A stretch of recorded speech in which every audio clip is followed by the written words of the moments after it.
Well, I chose Uber because I've been actually using them for a long time, since about April 2015. Uh, and they've been top of mind for me. I've had a lot of great services with them, and it was just the first choice, right? Um, and they did guarantee me a ride, so I thought I'd take it, right? Past fares, they're generally range around $10 to $30 depending on where I'm going. Fairly cheap, fairly reasonable priced. It's once you tack on that surge charge that it kind of jumps up on you. Now, in this particular situation,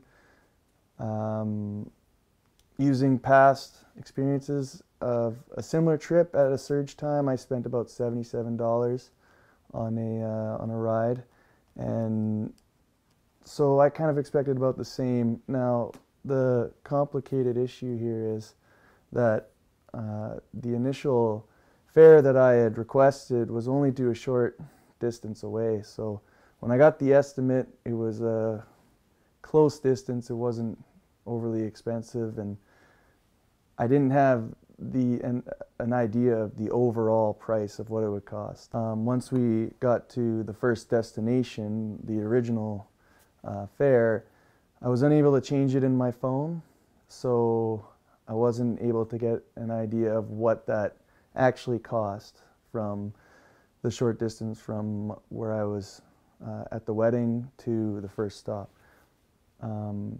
So instead of me changing it, the driver had to change the destination, and at that point I never got another estimate or never had an idea of what the long distance cost would actually be. There was lack of context there, breakdown in communication, and maybe if I had finalized the trip there and requested a new trip, then I would have had an idea, and I would have said, hold on a minute, right? Yeah, I was in shock, that's for sure. I never saw a number that large throughout the travels, right? And at the time I wasn't doing the calculation or trying to actively figure it out. I only found out really once they sent me the final email, about 20 minutes after I got out, because there was another stop into St. Albert. Once I saw that, just complete shock. I didn't know what to do, helpless feeling, just couldn't fathom it, right?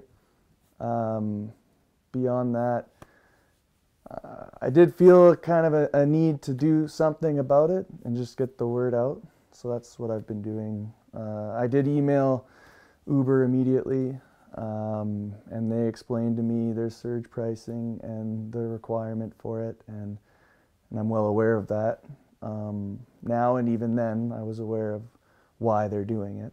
The fact of the matter is, though, I didn't exactly get an estimate for this bill. I don't know anybody who would see an $1,100 bill and actually accept it. If I would have known that going in, then I wouldn't have taken the ride. Yeah, the refund I got was half of the fare. I'm happy with it in the sense that it's a win in my case. It's an admittance of fault on their end and my end. And in all honesty, I really want to focus on looking beyond this one particular experience. I mean, I wasn't the only one who got taken advantage of on New Year's Eve. There were lots of other high fares out there, and we were all notified prior.